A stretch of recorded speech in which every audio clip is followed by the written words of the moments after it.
nos veo al aire en Facebook.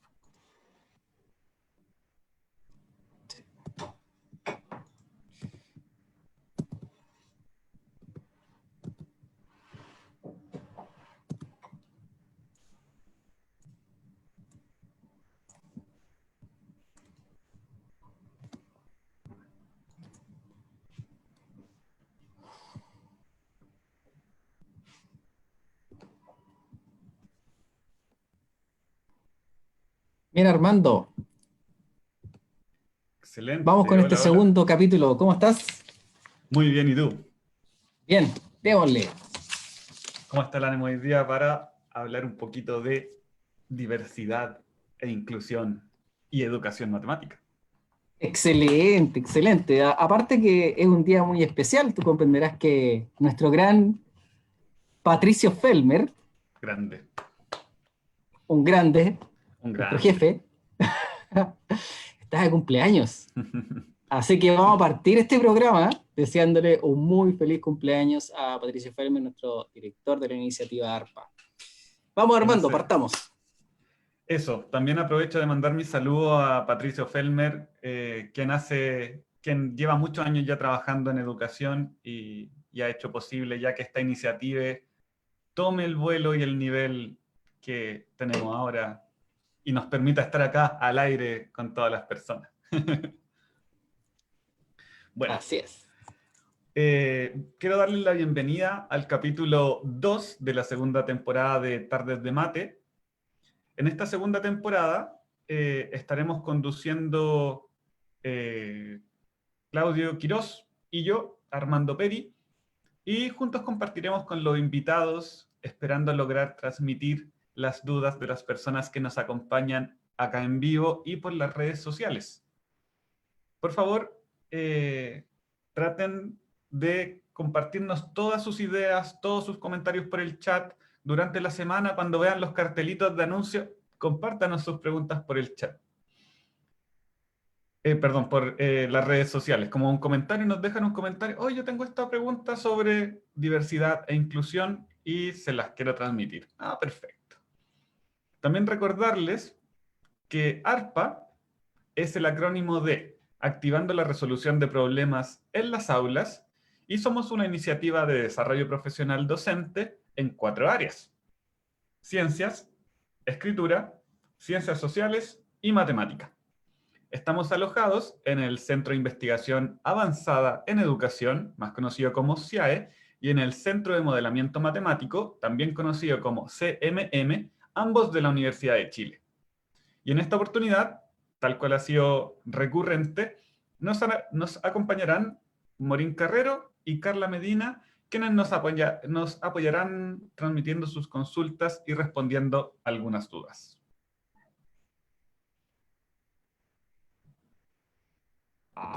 Estoy silenciado. Esa es la verdad. La verdad es que estamos sumamente contentos de esta segunda temporada. El tema de hoy día es un tema alucinante. En breves segundos Armando lo va a retomar. Más que nada recordarles que Tardes de Mate es un espacio que nace como un intento de divulgación científica, de tocar temas que sabemos que son importantes para la comunidad educativa. Tenemos un matiz hacia lo que es la disciplina matemática, no obstante, si ustedes son profesores generalistas básicos, si son de especialidad, de escritura, de historia, queremos saber las opiniones de todos. La educación se hace desde todas las aristas y es importante comprendernos, es importante dialogar, es importante poder colocar ideas y apoyarnos. Yo creo que eso es una de las cosas que intenta hacer Tardes de Mate, desde esta disciplina que es un poco dura, que es a veces mirada con temor por parte de los estudiantes y que queremos que eso cambie, y para cambiarla, sin duda que necesitamos de todos ustedes. Nosotros proponemos temas como el de hoy día, y el resto es la magia que ustedes nos aportan desde sus comentarios, desde sus consultas, desde el querer compartirnos sus experiencias. Eso es Tardes de Mate. Tardes de Mate se hace colaborativamente, se hace gracias a ustedes, se hace a través de una plataforma abierta, tratando de hacer un poco más democrático el acceso a la conversación, a la información, entre otras cosas. Comprendemos completamente que Internet tiene sus limitantes, sabemos de la realidad chilena que los hogares no todos disponen, no obstante creemos que tiene un impacto mucho más grande y por eso tratamos de hacerlo con la misma seriedad que si se estuviera haciendo en un coloquio, en una universidad, a puertas un poco más cerradas. Esa es la esencia de Tardes de Mate.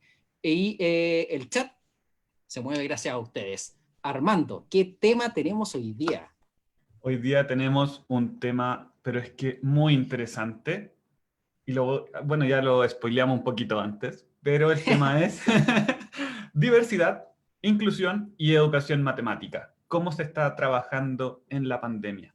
Y nuestros invitados son invitados de primerísima calidad. Tenemos a Luz Baloyes Chávez, doctora en aprendizaje. Podríamos, démosle en la pasada para que Sí, estén aquí iba a ir compartiendo con ingresando. nosotros. Entonces lo esperamos un poquito, un segundo. Y aquí vienen. Debería aparecer Luz primero. Ahí está Luz, está con nosotros. Luz y Alex, ahora estoy Alex. en la presentación. Les presento a nuestros invitados. Son Luz Baloyes Chávez, doctora en aprendizaje, enseñanza y currículum de la Universidad de Missouri, Columbia, licenciada en matemáticas y física de la Universidad del Valle en Colombia, además de investigadora del Centro de Investigación Avanzada en Educación de la Universidad de Chile. Nos acompaña también Alex Montesino, doctor en Educación Matemática de la Universidad de Aalborg, Dinamarca, profesor de Matemáticas e Informática Educativa de la Universidad Católica Silva Enríquez e investigador de la Universidad Católica Silva Enríquez. ¿Cómo están, chicos? Bastante bien, con ganas de Luz está compartir. muteada. Dale nomás, Alex. Sí. Juegue. Como comentaba, estamos bastante entusiasmados y con muchas ganas de compartir experiencias. También abrir un poco en lo que es el diálogo para la reflexión y un poquito también el repensar nuestras prácticas profesionales. Sí, no, gracias por invitarnos y bueno, esta es una bonita oportunidad para conversar con los profesores, las profesoras sobre estos temas que nos preocupan tanto. Entonces, muchas gracias por la iniciativa y por la invitación. No, para nada, agradecerle a ustedes la disposición prácticamente inmediata que tuvieron de ser parte de este espacio, de este humilde espacio donde pretendemos aportar con esto de socializar y de hacer un poco más abierto el conocimiento. La primera pregunta es una pregunta que es la infaltable dentro de este espacio Tardes de Mate, que voy a partir por Luz y después la misma pregunta para Alex. ¿Cómo han vivido este periodo de pandemia? ¿Qué ha significado para ustedes? Alex ya spoileó por ahí el tema de las prácticas, pero quiero ir tanto en lo personal como en lo profesional. Luz, ¿cómo ha sido para ti este proceso que me vivió pandemia que de verdad ha sido más largo de lo que cualquiera hubiera pensado? Pues yo tengo que decir que mi estadía en Chile ha estado llena de experiencias muy significativas. Primero fue el estallido social y bueno, y ahora la pandemia, difícil, pues porque esta actividad de investigar, yo me dedico fundamentalmente a hacer investigación, es un proceso que es colectivo, que requiere de todas las personas, que requiere, digamos, de esa cercanía. Y bueno, en este contexto es súper complicado hacer entrevistas a través de estos medios virtuales, tiene deja un sinsabor para uno, ¿no? Para uno como investigador, eh, sobre todo cuando utilizamos técnicas cualitativas, ¿no? Que implican eso, justamente conversar con el otro, observar lo que hace en sus contextos, digamos, naturales, entre comillas, pues. Entonces, ha sido difícil. Y bueno, y en lo personal, eh, también, ¿no? Es acostumbrarse a estas formas de interactuar que a veces son muy demandantes, que también requieren un esfuerzo extra en todo sentido y son agotadoras también. Entonces son situaciones, bueno, nuevas y estamos todos aprendiendo. Sí, Sin duda, la parte de investigación es fuerte. Alex, sí, cuéntanos. tomando la última parte que comentaba Luz, que estamos aquí en un proceso de aprendizaje y de auto-redefinición de prácticas, de formas de actuar. Académicamente, desde la postura cuando a uno le toca hacer clase o hacer investigación, todo se ha tenido que repensar de forma muy rápida. Entonces eso también ha llevado a tomar decisiones, no siempre las mejores. Estamos todos en este proceso de cambio y de incertidumbre, entonces está como todo en una nebulosa. Por lo tanto, toda acción, yo creo que si después uno hace una mirada retrospectiva, pudo haber sido mejor, pero en el momento fue lo que se pudo hacer, también debido a la presura y premura de los diferentes eventos que hemos tenido. Eh, También haciendo un poco eco a ciertos compañeros y estudiantes, creo que estamos como que compartimos dentro de la comunidad de profesores y de investigadores como un sentir de una sobrecarga. Es decir, no hemos logrado separar, no hemos, por ejemplo, una de las cosas que es muy común escuchar que ya no tenemos fin de semana. Como que estoy de lunes a lunes trabajando, porque el no tener que salir de casa te ha llevado a llevar toda tu práctica a tu día a día. Entonces, acomodarte en tus quehaceres de casa, o sea, los que tienen familia, hijos, a eso sumarle las cosas académicas, intelectuales. Entonces, todo eso ha llevado como también a una reestructuración de nuestro quehacer del día a día. A nivel personal, creo que cada día me sentí un poco más cómodo en el encierro, curiosamente. Eh, no sé si eso es bueno o malo, pero creo que por ahí al menos me ha salido ese lado más positivo este último tiempo de que estoy en encierro y estoy bien. Es como el lado bueno de esto. Súper, te lo agradecemos. Bueno, y para ya entrar de lleno al tema, vamos a partir con una pregunta que yo creo que mucha de la gente que nos está viendo y de la que no nos está viendo también comparten, que es, ¿a qué se refieren ustedes cuando hablan de diversidad? Bueno, cuando uno se pone dentro del aspecto investigativo, trata de dar una respuesta a aquello, es súper complejo llegar a un consenso, debido a que cada vez que se habla de diversidad, o en este caso también de inclusión puede ser, vienen a la mente rápidamente ciertos, podemos decir, conceptos, ciertos tópicos que uno lo asocia rápidamente como raza, género, cultura, discapacidad. En el contexto del currículum chileno podemos pensar el programa PIE, que es este programa de integración escolar, las capacidades diferenciadas. Entonces, dar como una respuesta concreta a toda esta idea de diversidad es súper desafiante, pero creo que gran parte de la idea como de lo que uno podría ver que permea alrededor de las diferentes aproximaciones es reconocer al otro, y es dentro de ese reconocimiento al otro también es el respetar al otro, es decir, darle ese espacio y reconocerlo como tal, ya sea como una persona que está aprendiendo, que tiene su cultura, que tiene su forma de ser y de actuar, y eso es lo que también a mí me puede enriquecer si yo lo reconozco. Yo creo que ahí está ese juego entre diversidad e inclusión que uno podría ver en las prácticas investigativas y también lo que se promueve dentro de lo que es el currículum chileno. Sí, también es importante en este contexto o sea, es difícil dar como una respuesta a diversidad es esto, inclusión es esto, pero pensarse más bien cómo es que surge este discurso sobre la diversidad y la inclusión, ¿cierto? Y en particular siempre se da en contextos donde hay una idea de normalidad. Ya, por ejemplo, en el campo en lo que a mí me interesa mucho investigar, que tiene que ver con la construcción del otro racial, de la diferencia racial, siempre que hablamos de esa diferencia se hace en contra de algo que se considera normal, ¿sí? Y lo normal es ser, por ejemplo, blanco o blanca o blanco mestiza. Entonces, es frente a eso que nosotros o a lo que en la sociedad se considera normal, que se empiezan a construir una serie de categorías en contraste a esa normalidad.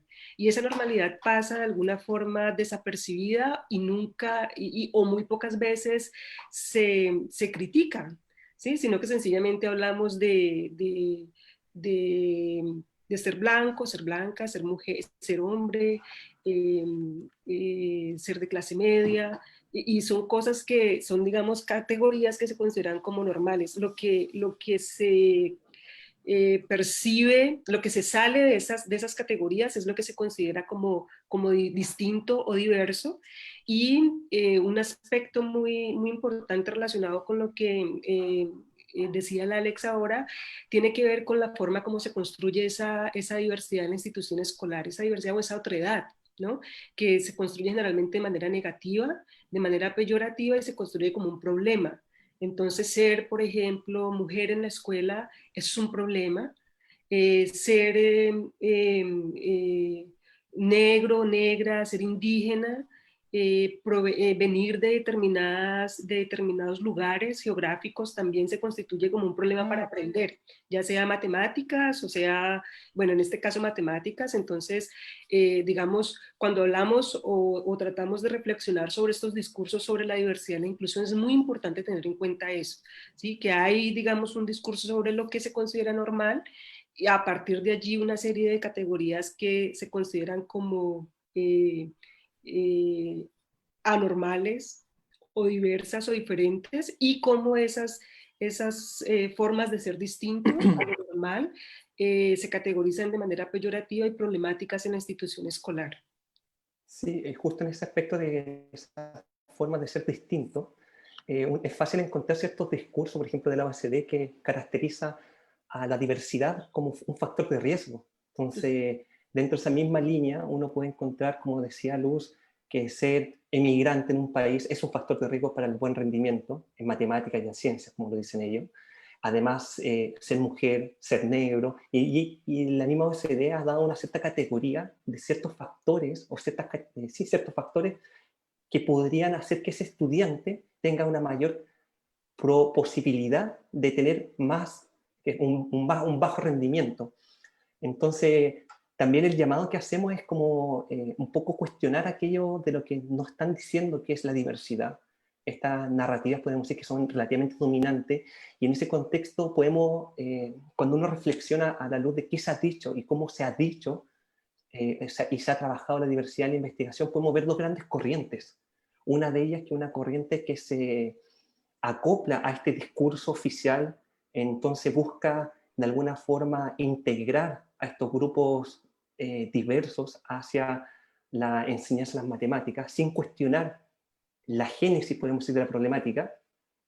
Y hay otro grupo de investigaciones que buscan cuestionar esa génesis, es decir, cuestionan ese principio, es decir, ¿por qué ser emigrante es un factor de riesgo, si lo queremos entender como ABCD, en un país?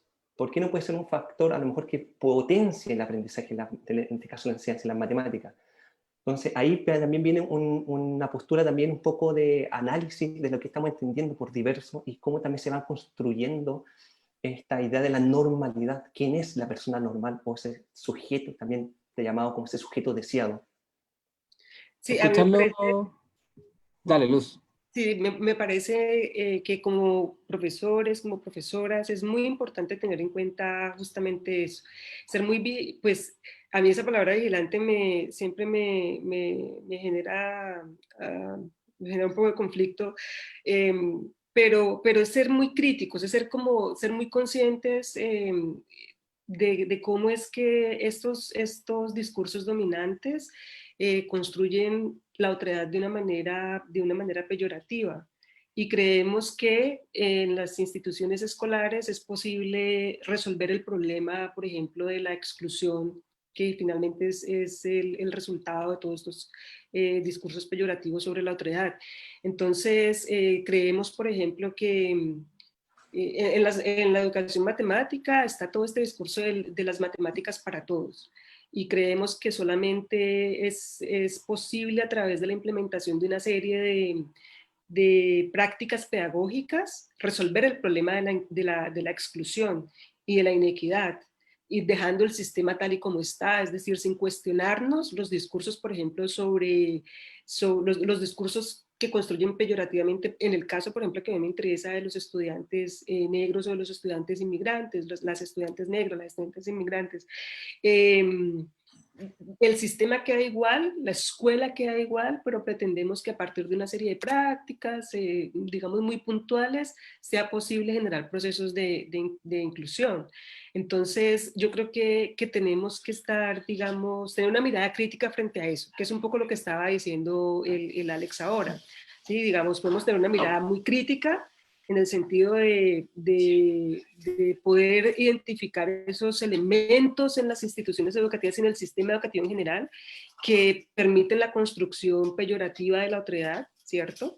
Y digamos, movilizarnos un poco frente a eso, o sencillamente asumir que solamente en la práctica pedagógica es posible transformar esos procesos que excluyen a diversos estudiantes de, digamos, de la clase de matemáticas en particular, ¿no?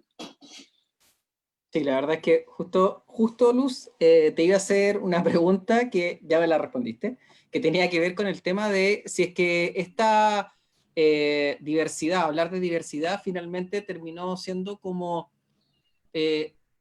un producto de algo que reventó, que es el fenómeno de la exclusión.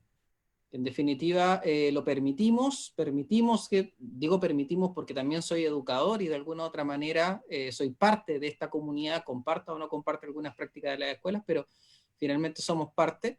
Y claro, o sea, es como cuando se nos dice hay que hacer cursos de ética. ¿Por qué necesitamos cursos de ética? Personas que deberíamos ser éticamente correctos, a los profesionales. Entonces, hablar de esto me causa bastante choque personalmente, porque hemos llegado a la necesidad de tener que trabajar algo que debería ser trabajado desde siempre, que Alex creo que lo ejemplificaba muy bien al comienzo, cuando decía, tenemos que enseñarnos a respetarnos como seres humanos. ¿Y por qué olvidamos eso, finalmente? ¿Por qué sucedió este fenómeno? Claro, digamos, estos procesos de inclusión, de injusticia social, de inequidad, pues no aparecen en la escuela. La escuela solamente, digamos, es una parte del engranaje y para poder entenderlos nosotros deberíamos poder mirar en general una sociedad que se construye, ¿sí? Se organiza a lo largo digamos, desigualdades raciales, de género, de clase. Yo creo que los colegas, las colegas que están trabajando, por ejemplo, en la línea de género, mostrando cómo es que esta sociedad que es heteronormativa, que es patriarcal, ¿cierto? Condiciona y construye unos significados sobre el género, sobre la identidad de género, sobre las identidades sexuales que permean y que finalmente circulan fuertemente en la escuela y condicionan las interacciones y las prácticas en la institución escolar. Podemos decir lo mismo de lo racial. Y te voy a poner un ejemplo en relación con el sistema racial en Chile. En Chile eh, existe lo que María Teresa Tillós denomina la identidad, la ficción de la identidad, y es considerar que los chilenos y las chilenas son blancos mestizos sin ningún trazo de identidad negra. O sea, lo negro nunca existió en Chile, ¿sí? Y eso, por ejemplo, invisibiliza a los afrochilenos. Y generalmente los afrochilenos se consideran como externos. Si llegaron porque se invadió Perú y entonces allí, digamos, por ahí ingresó lo negro. Y entonces se asume que los primeros negros y negras que llegaron, la comunidad negra que llegó son de Haití. Y entonces hay una construcción peyorativa sobre las personas haitianas y se refieren a ellas como pobres y además ignorantes y además con unas prácticas religiosas que son diabólicas, además son personas que no son capaces, no saben cómo usar un baño, con una serie de costumbres que son contrarias, digamos, a la civilidad, o sea, algo así como son bárbaros, incivilizados, y es un discurso que entra por los medios sociales de comunicación, en las noticias, en las redes sociales, en los periódicos, y llegan a la escuela y generan entonces tensiones que terminan, por ejemplo, excluyendo a los niños y las niñas haitianas de las prácticas matemáticas y de la clase, terminan siendo o invisibilizados o excluidos pues, de distintas maneras. Entonces eso es para decirte que son dinámicas sociales y finalmente la escuela lo que hace es reproducir, ¿sí? Reproducir, digamos, un elemento más de todo este engranaje de social. Entonces, siempre critico que se le asigne a la escuela la responsabilidad de resolver un problema que no es un problema escolar, sino que es un problema social. Y me parece a mí que lo que se hace es una escolarización de un problema social y se le asigna a los profesores la responsabilidad de resolver un problema que evidentemente no pueden resolver. Eso parece muy complejo desde el punto de vista como de la educación, que a veces los profesores es verdad que se tienen que hacer cargo de lidiar con conflictos que pertenecen a la sociedad.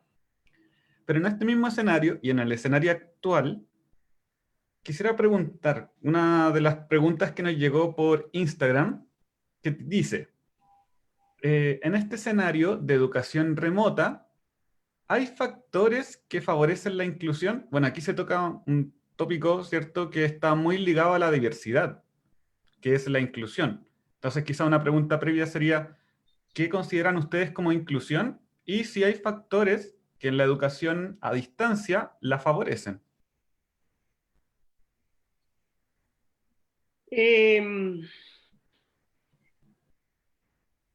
Bueno, la idea de inclusión también es una idea compleja. Digamos que uno podría pensar que de lo que se trata es de que en el caso de la educación matemática, los niños, las niñas puedan participar de la construcción colectiva del conocimiento matemático, ¿sí? Y es una Ujú. participación eh, fuerte, es una participación independientemente de sus características y digamos de sus identidades sociales. En los últimos días hemos tenido la oportunidad de leer muchos documentos, hay mucha literatura, muchos documentos circulando sobre estrategias para posibilitar la inclusión de los estudiantes y las estudiantes en tiempos de pandemia. ¿Mm? Entonces, por ejemplo, se habla de mantener altas expectativas de todos los estudiantes, es decir, que todos los estudiantes son capaces, por ejemplo, de aprender matemáticas, que no hay estudiantes buenos y malos, sino que todos y todas son capaces tienen la habilidad para aprender matemáticas.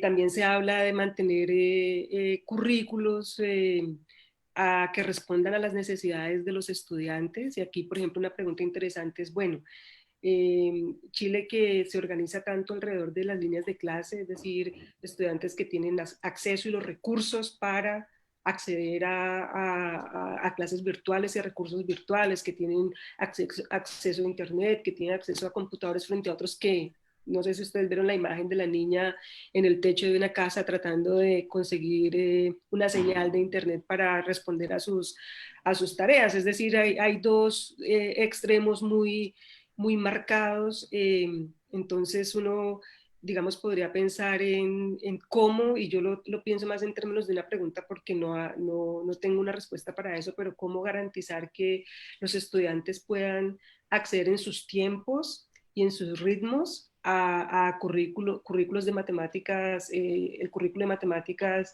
manteniendo una buena demanda cognitiva, una buena demanda en términos de participación, de calidad del contenido, etcétera. Si no sé si, por ejemplo, la respuesta sea una enseñanza que combine lo virtual con lo presencial, digamos, para de alguna manera controlar el problema del acceso. Bueno, son, digamos, preguntas, más que respuestas, son preguntas y son cuestiones que debemos pensarnos en estos momentos. A mí me parece que esta situación de pandemia está generando unas brechas mayores en relación con el acceso a educación matemática de calidad. Ujú.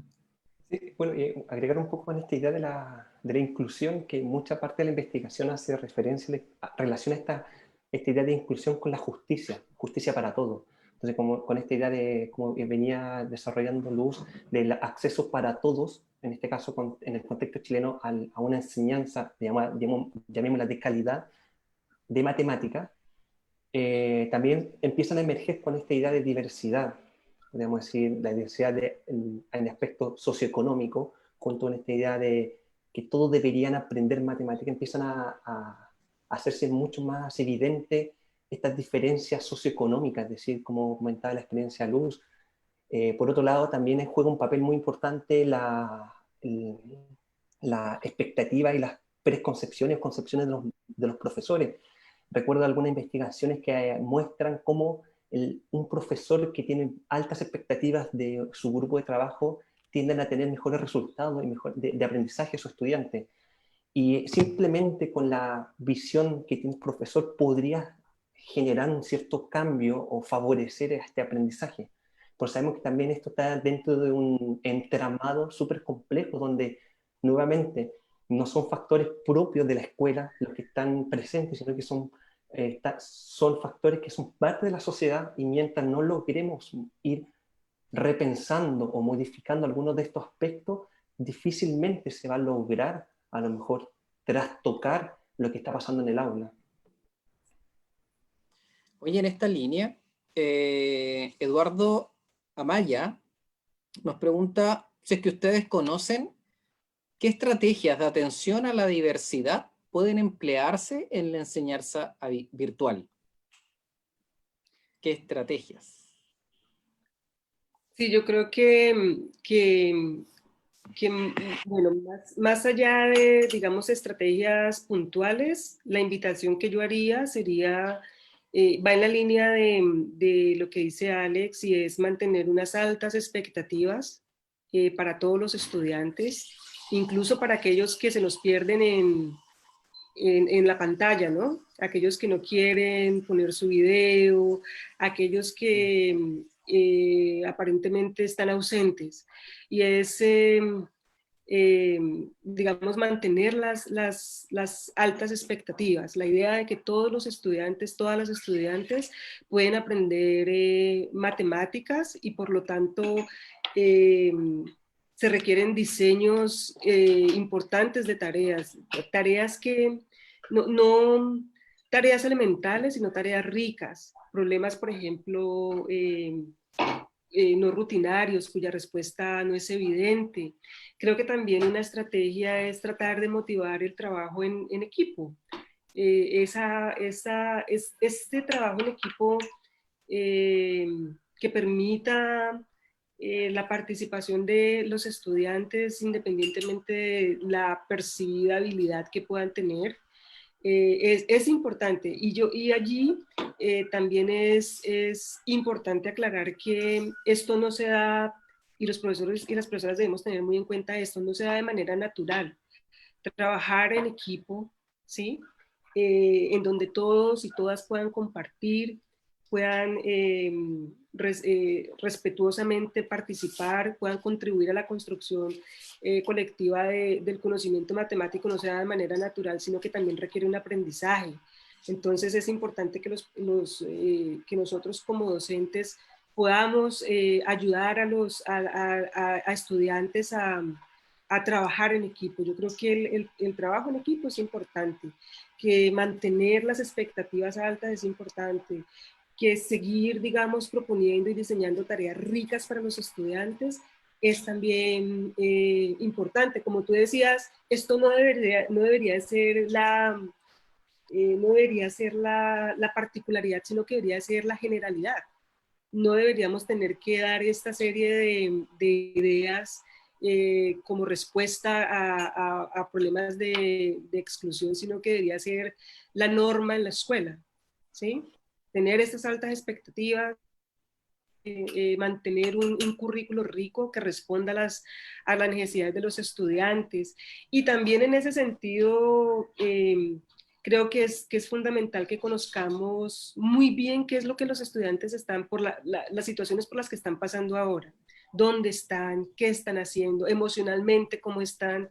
Es decir, deberíamos ser capaces de responder a, a esas, a esas situaciones por las que están atravesando nuestros estudiantes en estos momentos. Creo que es muy importante. Y yo creo que también es un llamado a reinventarse. Si bien nos cambiaron el escenario del espacio físico que era el aula a un espacio virtual, yo creo que es el desafío de repensar muchas cosas, es decir, por ejemplo, cómo, lo comento porque dentro de unas investigaciones que estábamos realizando, muchos profesores manifestaban la necesidad, o esa impotencia, podríamos decir, de no ver al estudiante, porque al ver al estudiante en el aula, de alguna forma podía leer su estado anímico, se estaba entendiendo, a lo mejor está llevando un mal día, pero hoy en día esta pantallita negra que priman en muchas de las conversaciones, donde el profesor parecía que está haciendo un monólogo, eh, entonces a lo mejor también es un llamado de poder experimentar y de esa forma también empezar a conocer otras facetas de los estudiantes. Me pongo en el caso de algunas investigaciones que hacen referencia a la construcción el desarrollo de la creatividad matemática. Entonces, cómo también ciertos constructos de la misma investigación podrían estar dando ciertas luces para lograr favorecer el aprendizaje de las matemáticas, pero también reconociendo que cada escuela, cada realidad es una particularidad. Entonces tampoco es como una receta que nos va a servir a todos, sino que creo que eso es también una labor súper importante, que el docente logre contextualizar su problema, saber con qué realidad está trabajando, con qué tipo de niño, con qué tipo de escuela, y en ese escenario eh, yo creo que también un poco llamado de la experimentación, lograr mirar esto se puede hacer de una forma diferente, nos propone a lo mejor un poco la investigación, alguna experiencia de algún compañero, reconocer buenas prácticas, es decir, todos los profesores tienen de alguna forma una red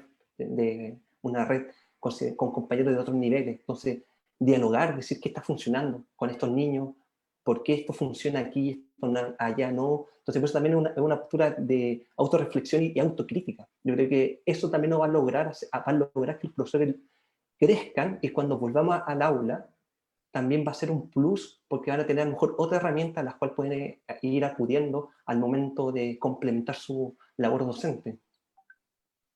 Sí, yo creo que el conocimiento los estudiantes, las estudiantes es fundamental. O sea, saber quiénes son los niños, las niñas, los jóvenes que tenemos frente a nosotros, ¿sí? Y que ahora, digamos, algunas se esconden detrás de las pantallas y eso es difícil acceder a ellos, ¿sí? Pero estoy recordando una entrevista que Alex hizo hace poco a una profesora y en esta entrevista ella justamente menciona lo importante que fue para ella conocer a los estudiantes y las estudiantes. Sí, ella enseñaba matemáticas a un grupo de adultos haitianos, haitianas, y para ella fue muy importante conocerlos, conocerlas, saber qué querían, por qué actuaban de maneras que no eran las esperadas en el contexto chileno. Entonces, yo creo que un elemento fundamental para promover procesos de inclusión en este contexto, sabiendo pues que la escuela no va a resolver definitivamente el problema, eh, es justamente darnos el tiempo para conocer y preguntarnos quiénes son nuestros niños y nuestras niñas. ¿Sí? ¿Quiénes son? Porque generalmente no los conocemos, solo tenemos una idea muy vaga de ellos, de ellas, de lo que hacen en el salón de clase, pero más allá de ese contexto no sabemos nada de su vida, de sus comunidades, de sus historias. Eso suena muy difícil, pero creo que, que preguntarnos por cuáles son las historias, cuáles son sus historias y cómo llegan a la institución escolar es importante. Es muy importante para derribarnos mitos, para derribarnos prejuicios, para confrontar todas esas ideas que a veces vienen desde fuera, desde los medios de comunicación, los textos escolares, los discursos de los colegas. Es muy importante. Ujú. Sí, lo que agregaría yo también es pensar un poco el para qué y por qué estoy enseñando matemática. Y cómo esta matemática también se puede enseñar de una forma a lo mejor diferente. Vuelvo un poco a hacer referencia a investigaciones que han mostrado la enseñanza de geometría o de algunos conceptos matemáticos a través de Minecraft. Entonces, uno puede decir, ah, a través de un juego se puede, se podría, sí. Entonces, por eso es como que de repente también el llamado de a informarse, de estar bien atento a estas cosas novedosas. Sé que también es una labor más que se le puede estar dando al docente, pero por eso es la experimentación y las buenas prácticas, darlas a conocer. Ujú. Bueno, yo ahora como quería recalcar algo de lo que ustedes dicen, que es como estas prácticas que se adoptan dado por los profesores o en investigaciones o que surgen desde la propia experiencia de los profesores para mejorar los resultados de sus estudiantes en el sentido de integrarlos de mejor manera, por ejemplo. Pero un programa que se ha extendido a lo largo de Chile es el programa de integración escolar que han optado o que está en la ley chilena y que ha sido adoptado por muchas de las instituciones escolares de nuestro país. Y la pregunta es, ¿qué aporte han hecho estos programas de integración al sistema de educación? Bueno, yo creo que no sé si es un aporte, yo diría que han puesto a la palestra problemáticas que son problemáticas sociales que las llevan a la escuela. Entonces, como decía hace un rato atrás Luz, de alguna forma se escolariza un problema social, pero lo podemos ver de una postura súper eh, problematizadora para la escuela, es decir, ¿por qué me hago responsable de esto?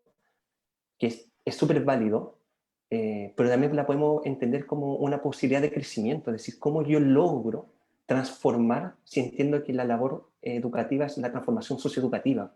Entonces, ¿cómo logro transformar la sociedad, mi contexto, mi contorno, a través de la enseñanza de la matemática? Y en sí es uno de los objetivos de por qué enseñamos matemáticas según el currículum chileno, es decir, transformar, leer y transformar la sociedad con las matemáticas. Entonces, en ese sentido, creo que estos programas lo que han logrado es poner en discusión ciertas problemáticas que se han ido invisibilizando en la misma sociedad y que hoy día están tomando flote, o sea, han aparecido de alguna forma, simplemente porque han sido un problema social. No era un problema hace un año atrás una segunda lengua, el color de la persona. Hoy día sí, ¿por qué? Porque estamos teniendo el ingreso de personas específicamente de Haití. Entonces, yo creo que ese es como el aporte que podría dar estos programas, que nos posiciona y nos va localizando dentro de una trama que está respondiendo a lo social. Que si bien ahí uno viene, ahí están estas dos posturas, una postura en la cual yo voy a trabajar para tratar de dar solución a ello, que sea una postura como bien positiva y creer en el sistema educativo, en esta transformación social, o puedo tener una postura un poco más crítica en el sentido de que ¿por qué se van construyendo estos problemas? ¿Por qué un niño necesita tener como un soporte para aprender, en este caso, matemáticas? Si no se supone que las matemáticas son universales para todos. Entonces, ahí también nuestra labor es como yo creo que está el llamado de autopensarnos. Sí, yo allí también complementaré un poco lo que está diciendo Alex en el sentido de que el programa de integración escolar no solo, digamos, ha visibilizado estas problemáticas, sino también que ha planteado también, ha generado una serie de prácticas que antes que beneficiar a los niños y a las niñas del programa, lo que ha hecho es generar también mayores procesos de exclusión, ¿sí? Eh, recuerdo que en un artículo que escribimos con Lisa Daga pudimos dar cuenta de como de esa tensión entre cómo el programa permite, bueno, cómo ARPA eh, permite que los profesores y las profesoras cambien las expectativas que tienen de los niños que participan en el programa, porque ven que los niños al ser organizados, por ejemplo, en grupos al azar, eh, y en grupos pequeños tienen más posibilidades de participar, tienen más posibilidades de contribuir, ¿sí? A la solución de los problemas no rutinarios, y como son problemas no rutinarios se generan posibilidades de explorar, o sea, son actividades que no son tan estructuradas y permitían una mayor, digamos, posibilidad de exploración y de participación de los niños y las niñas. Digamos, eso es un asunto positivo, pero también hay este discurso y estas leyes, lo que al ingresar a la institución escolar, también lo que hacen es que se generen unas dinámicas muy complicadas en las que algunas profesoras, algunos profesores consideran que cualquier comportamiento, que cualquier actitud de los niños y las niñas ya puede ser calificada como un caso de discapacidad. ¿Sí? Entonces, si un niño, por ejemplo, una niña juega mucho, el profesor o la profesora considera que juegan demasiado, entonces ya tiene problemas de comportamiento, ya tiene problemas de déficit de atención. ¿Sí?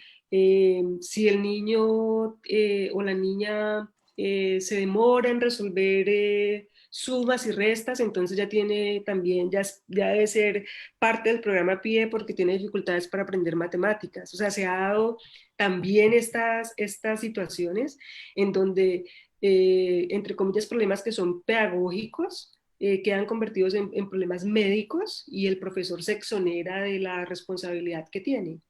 Entonces es como un doble, digamos, una doble situación, ¿sí? Que permite visibilizar ciertas problemáticas, pero que también contribuye a reforzar eh, la construcción peyorativa de la otredad, ¿sí? Sí. A reforzar De hecho, ciertas normalidades, ¿sí? Mm. Y a generar estas prácticas de exclusión. sí, Ujú. de hecho, una de las cosas que para ir profundizando y también agudizando a lo mejor en algunas terminologías que se han usado aquí en la investigación, que es esta idea de inexclusión, es decir, que en estos programas, si bien busca la integración de estudiantes que se podrían categorizar, voy a decir de esta forma, con algún problema, al trabajar con ellos dentro de un programa particular, automáticamente lo estás excluyendo del día a día, podemos decir, de la escuela, de su aula, de su práctica normal. Y además le estás dando la carga de no ser normal, es decir, una persona que tiene que cargar con esa, podemos decir, con ese estigma de que no funciona para el sistema educativo. Entonces, de alguna forma, nuevamente estamos construyendo a un otro deficiente. Y ese otro deficiente es una construcción que nosotros estamos reproduciendo a la luz de ciertas categorías de qué es normal y qué es anormal. Y Ujú. pareciera que lo anormal se le teme. Ese es el gran problema. Pareciera que un niño que no se sienta de forma correcta, que habla más en clase, pareciera que es más allá de a lo mejor es un problema pedagógico y un problema disciplinar dentro del aula, es un problema ya para la institución que puede ya sea favorecer a la pasividad, podríamos decir que se espera esa aula prototípica donde están todos los niños mirando hacia adelante, tomando atención, pregunta que hace el profesor, estudiante que responde. Entonces rompe con esa estructura prototípica de lo que es un aula normal. Entonces yo creo que se le teme mucho a lo que es diverso y por eso también creo que es súper ejemplifica mucho cómo la OECD habla de estas ideas de la diversidad como un factor de riesgo. Si tampoco es algo inocente que le diga un factor de riesgo para el bajo rendimiento. Entonces ya lo está categorizando como algo que es peligroso y a la cual de alguna forma hay que saber negociar con ellos para minorizar ese impacto en lo que es el aprendizaje del estudiante y no reconocer esa diversidad como un plus para transformar las prácticas educativas o para favorecer la enseñanza y el aprendizaje de las matemáticas. Sí, a mí siempre me llama mucho la atención la forma como la escuela problematiza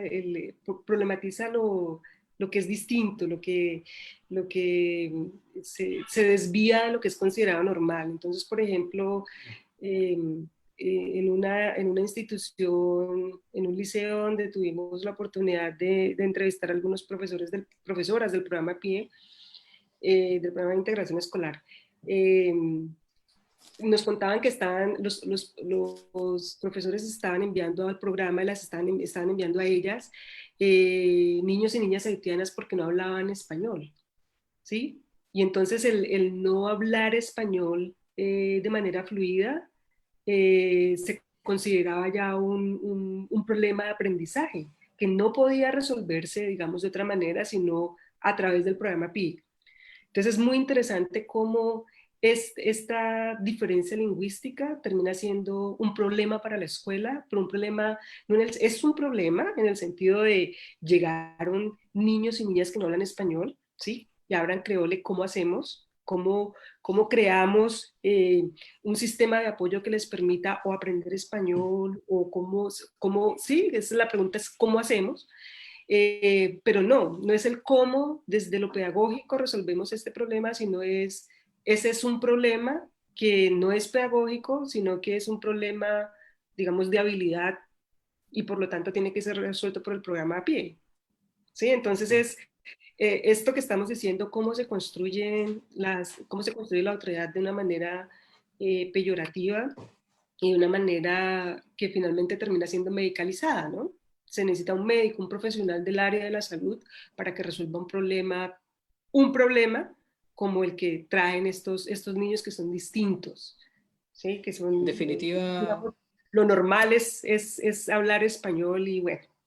claro, crear procesos de segregación y de exclusión pasa a ser como ahora un nuevo problema frente a lo que llamamos normal, que finalmente es la gran problemática es dónde colocamos la línea de lo que vamos a considerar normal y anormal, y después el cuestionamiento de por qué estamos considerando a personas con necesidades educativas especiales o con trayectos de vida diferentes, como en el caso de una persona que viene de Haití o viene de otra nación, que no debería ser considerado un problema, pero finalmente lo es, y se cataloga dentro de esto, como bien dicen ustedes.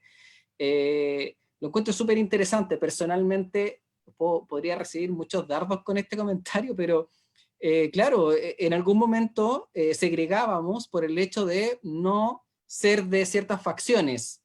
Lo voy a dejar así para no caer en categorizar a la gente por color de piel o cosas así. Pero si no eras de ciertas facciones te dejaban fuera, no eras parte de un sistema. Ahora estamos dejando fuera de un aula a personas con otras capacidades, pero finalmente están quedando fuera. Yo recuerdo hace muy poco, un amigo que es de la Universidad Católica, en diseño, entró una niña que salió en la prensa y todo, porque tiene una disminución en su capacidad visual, muchísima disminución en su capacidad visual, pero ingresó a la escuela de diseño. Y tenían dos asignaturas que tenían que salir al parque a mirar. Y ese profesor se presentó con una situación que de verdad le complicó muchísimo. Y son situaciones que tenemos dos opciones: o la abrazamos y nos hacemos cargo como docentes, o como bien dice Luz y Alex, las medicalizamos, llamamos a otro profesional y hazte tu cargo, porque como que deja de ser mi trabajo preocuparme de una persona que tiene derecho a la educación, que por ley está asegurada hasta cuarto medio, por lo demás porque esa es la legislación chilena. Luz y Alex, ¿ustedes han visto diferencias significativas dentro de sus investigaciones, dentro de lo que han podido observar, entre lo que es la educación particular y lo que es la educación pública frente a este fenómeno de diversidad e inclusión? Antes de responder esa particularidad, me gustaría dar dos comentarios chiquititos que sobre lo que estás Dale. comentando, que era cuando uno tiene la posibilidad como profesor de preocuparse y hacerse propio y abrazar, como dijiste tú, una problemática. Yo creo que lo bonito de eso es que uno aprende. Entonces, es el llamado también a lo mejor de mantenerse constantemente con esa sed de aprender. Es decir, ver esto como algo desafiante, que si bien me va a llevar tiempo, voy a tener que consultar, pero también un proceso de autoaprendizaje en donde puedo a lo mejor abrir un poco mi espectro. Y sobre lo normal también hacer un poco de dejarlo como súper explícito que la construcción de la normalidad es súper contextualizada.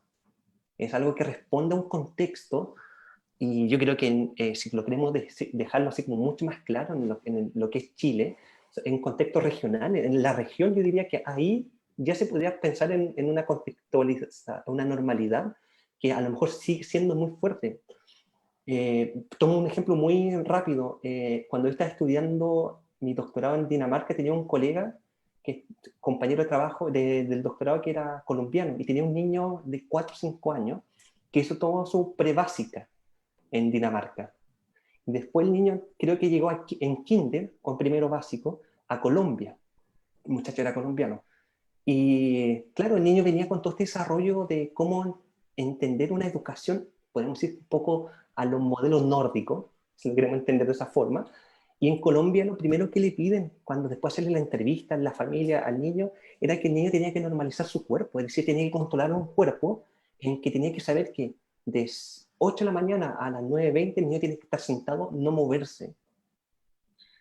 En una construcción, fíjate, la construcción súper es otro polo. ¿Por qué? Porque él, todos sus 3 o 4 años que estuvo en jardines en Dinamarca, él era como, podemos decir, era libre. Él podía, en los recreos salían, se subían a árbol, jugaban con barro, jugaban con nieve, y llegaban a un contexto que es Colombia, que yo diría que también representa mucho el contexto latinoamericano en ese sentido, que el niño tiene toda una aula de 4 paredes y tiene que tener un comportamiento, podríamos decir, casi de que solo puede respirar y opinar cuando se le pregunta. Entonces ahí hay un ejemplo de cómo esa normalidad se puede ir construyendo, o cómo se construye depende del contexto. Y ahí tomo también esta idea de los colegios que son, voy a poner estos dos lados, esta polaridad, el colegio que tiene buenos ingresos sociales versus los colegios que tienen un ingreso social un poco más deficiente. Yo creo que esa brecha socioeconómica que uno puede ver abre mucha posibilidad de acciones y cómo se ven y se pueden interpretar los problemas. Por ejemplo, sabemos hace tiempo, nunca fue un problema el idioma en Chile, un gran problema el idioma, hasta cuando llegaron la gente de Haití. Pero en Chile siempre hemos tenido estudiantes, no siempre, pero hemos tenido una tasa de estudiantes que en algún momento lo supe, pero que tampoco era muy alta, de estudiantes extranjeros que hablaban inglés. Y esos estudiantes generalmente llegaban al colegio de un barrio, podríamos decir, mucho más acomodado. Y no era un problema que hablaran inglés y no hablaran español, porque el colegio podía tener ese acceso a una segunda lengua, los estudiantes podían comunicarse en una segunda lengua, y el profesor en algunos casos también tenía que comunicarse en una segunda lengua. Pero cuando el problema pareciera que deja esa esfera de colegios con mayor acceso socioeconómico y se posicionan en lugares que tienen más desfavorables, es un problema porque no hay un medio, no hay quien, a lo mejor un aporte, un apoyo, ya sea institucional o un apoyo de un profesional que sirva al menos de transición para hacer traducciones, para enseñarles el inglés, el español, que sea.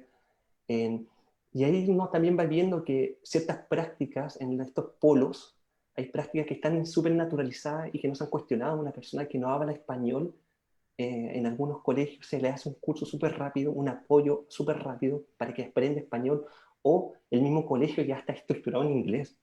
Entonces no es un problema. Donde un fenómeno que es una lengua que no es el español, no es un problema, es porque hay todo un mecanismo que está trabajando y que puede solventar esos cambios, esa diversidad, ese movimiento, ese flujo.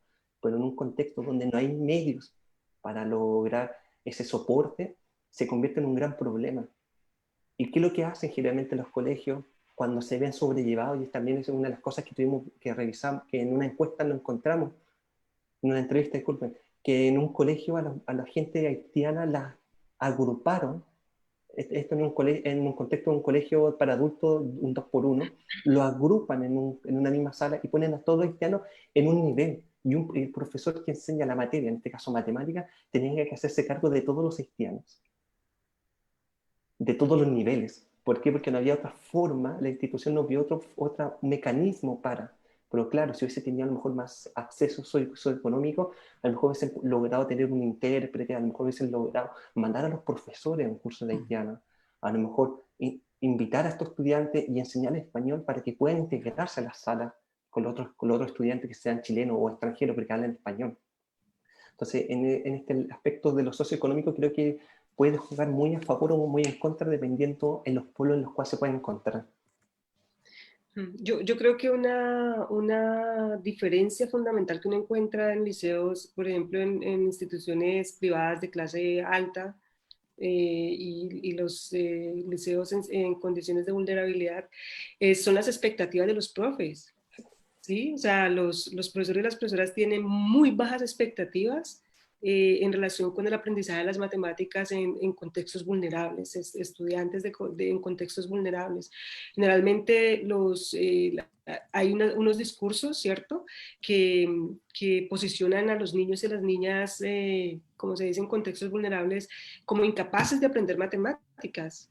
Entonces, no quieren aprender matemáticas porque además no tienen planes futuros, porque además no les gusta la educación, porque además vienen de familias rotas, digamos de familias disfuncionales, donde no hay un interés por la formación de los niños y las niñas. Entonces, son todos estos discursos que finalmente terminan configurando las prácticas de enseñanza. Si yo creo que mis estudiantes son incapaces de aprender matemáticas, pues yo no diseño tareas interesantes, hago poco esfuerzo, ¿sí? Por, digamos, motivar el aprendizaje. Pero en los contextos, y eso por ejemplo, lo encontré en mi investigación doctoral en Colombia, y creo que acá en Chile también es muy disidente, al menos en los discursos de los profesores y las profesoras. Pero en los contextos, en colegios privados y en sectores de clase media, de clase alta, los profesores están convencidos que los estudiantes pueden aprender, ¿sí? Y si no pueden aprender, es responsabilidad del profesor, y entonces el profesor hace lo que tiene que hacer para que el estudiante aprenda, ¿sí? Entonces, un aspecto fundamental que configura las experiencias matemáticas de los estudiantes y las estudiantes son las expectativas de los profesores. Por eso, digamos, la invitación es que seamos vigilantes frente a todas estas ideas que nosotros tenemos en relación con los niños y las niñas, ¿sí? Cuando, por ejemplo, estamos frente a un grupo y decimos, este grupo no va a aprender, o sea, ¿de dónde viene esa sensación o esa idea? ¿Sí? ¿Qué es lo que hace que yo como profesor o como profesora piense eso de mi grupo de estudiantes? ¿Sí? O sea, cuando yo hablo digamos, de tener altas expectativas y de estar vigilantes frente a lo que pensamos de nuestros estudiantes, me refiero a eso. ¿Sí? Como si yo pienso que este estudiante porque es una niña, porque es una mujer, no puede aprender matemáticas, ¿pero por qué? ¿Por qué pienso eso? ¿De dónde viene esa idea? ¿Por qué creo que este niño colombiano o esta niña haitiana no pueden aprender matemáticas? ¿De dónde viene esa idea? Es entonces ese ejercicio reflexivo al que nos invitaba Freire, ¿sí? En sus discursos, reflexionar sobre mi práctica, sobre lo que creo, sobre todas estas ideas, todos estos discursos que consumimos desde las redes sociales, desde las culturas escolares también, ¿no? Desde todas estas ideas que circulan de manera, digamos, normalizada en los contextos escolares. Ujú. Bueno, yo solo quiero hacer o ir partiendo con el cierre un poquito porque ya son más de las 7, la hora ha pasado volando. Y creo que me voy a quedar con el llamado que hace Luz ahora al final, que es como un poquito que nos replanteemos y reflexionemos sobre nuestra propia práctica, sobre los que nosotros mismos como profesores estamos haciendo en nuestras aulas para fomentar un poco el apoyo, o no el apoyo, sino el por qué tenemos cierto tipo de práctica o cierto tipo de creencia. Como que vale la pena reflexionar y para superarlas, para en el tiempo irlas cambiando y aceptar que todos somos diferentes y que convivimos en una sociedad completa. Y eso es lo que tenemos que aprender, todos somos diferentes, ¿no? El color de piel, el sexo, el idioma, son cosas que nos diferencian nomás. Tal cual, alguien tiene los ojos café y otro tiene los ojos azules. Y no hay más diferencias que eso. Así que me quedo un poquito con esto, pero también quiero invitarlos, Luz, Alex, a que hagan una última reflexión, un último comentario, algo que quieran transmitirle a nuestros espectadores fieles que ya nos han acompañado por 65 minutos. Alex. Sí, bueno, dar a lo mejor dos o tres puntos que se podrían basar de lo que es la investigación. Cuando ya se ha demostrado empíricamente que constitución del cerebro humano, ya sea hombre o mujer, y cómo trabaja para aprender matemáticas, no hay diferencia. Por lo tanto, el creer que una mujer o un hombre es mejor para matemáticas ya es una construcción de la sociedad. Entonces yo creo que eso también es como un llamado de ir votando estos como mitos que alguna vez se nombró. Lo otro es también hacer este llamado a abrirnos, abrir, tratar de ir desempacando esas mismas ideas que hemos ido reproduciendo. Es decir, cuando, como decía Luz, cuando un profesor o uno como profesor dice estos estudiantes no van a aprender matemáticas, no van a aprender, y ahí la pregunta sería el por qué. ¿Por qué estamos, esa expectativa va a estar jugando, el que yo crea eso y esa expectativa va a estar jugando en contra a ellos? Cómo también esa forma en la que construimos al otro está generando una realidad. Es decir, está nuestro acto discursivo, no solo lo que, no solo que uno habla y escribe, sino que el discurso como en su complejidad, concepto de discurso, te va constituyendo y va constituyendo al otro. Entonces, ¿cómo yo me constituyo como profesor, que a lo mejor tiene esa bandera de lucha de la justicia social, si lo quiero decir de esa forma, de una educación más justa para todo y para la transformación social?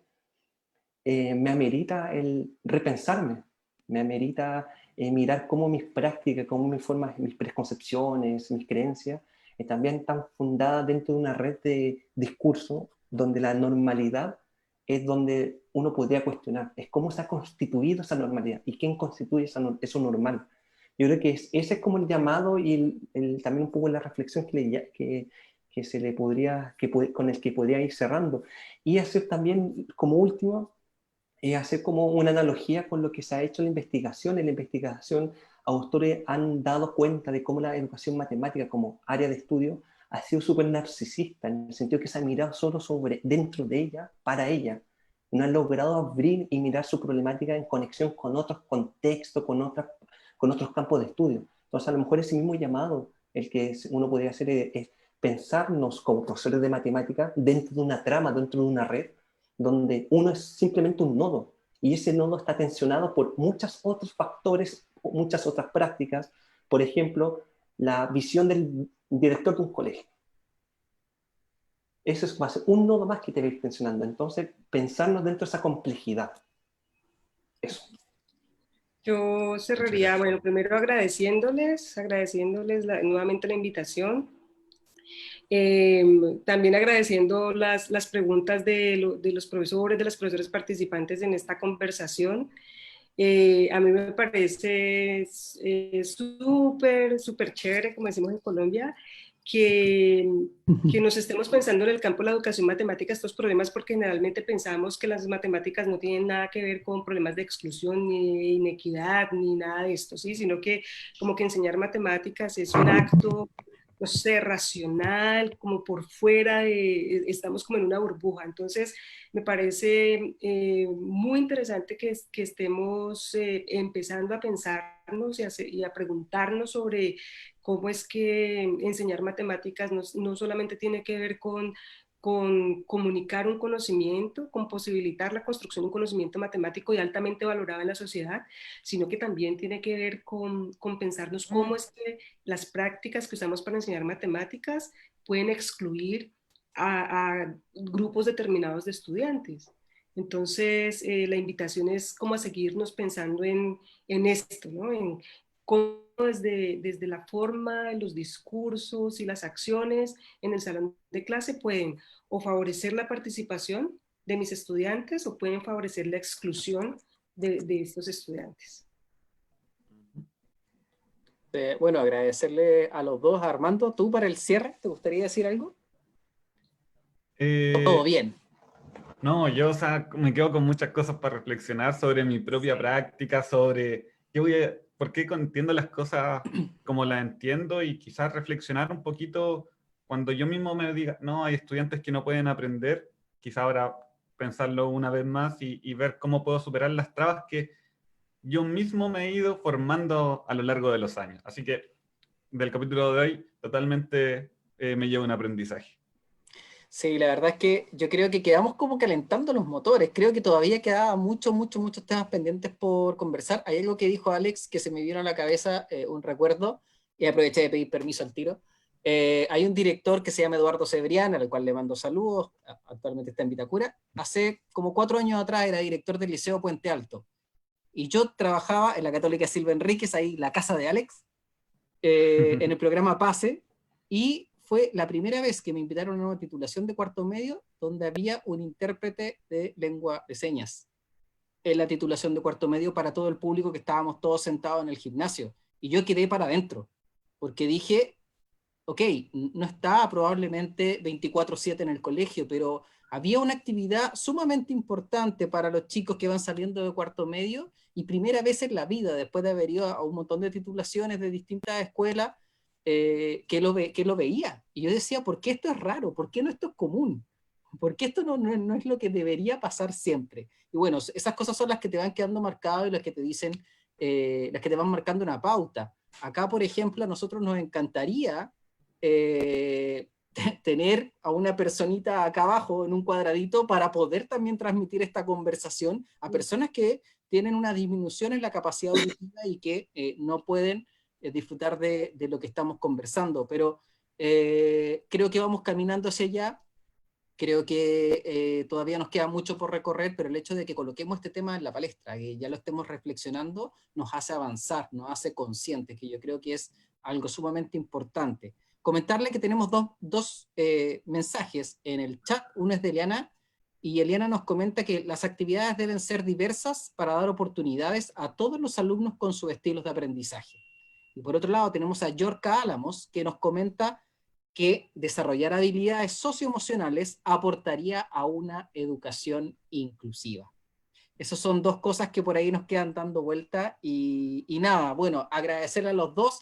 Alex, por ahí, o Luz, no recuerdo, dijo algo acerca de la diferencia entre hombres y mujeres, fue Alex.